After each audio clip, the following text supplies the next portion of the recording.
Mayag na ba't yung motor? Undakit pa naman. Boss, ba't nyo nagawa yung mga ganon? Boss. He's fine now, sir. Okay naman siya. Saan ang tama? Sa braso, sir. Braso? Ako. Actually, time na tumama siya sa bala, sir, hindi na naramdaman na may tumama siya. That's why he's still fighting, sir. He knows already na may muntating and he's following somebody, diba?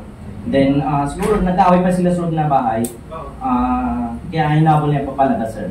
Of course, sa mga gumagalang criminal dyan na nang bibiktima ng ating mga kaibigan na galing sa ibang bansa, ang warning lang natin sa inyo is, of course, siguro makakapag-biktima kayo, but your PNP, your NCRPO will not stop until such time that we will bring you to justice and you will be put behind bars.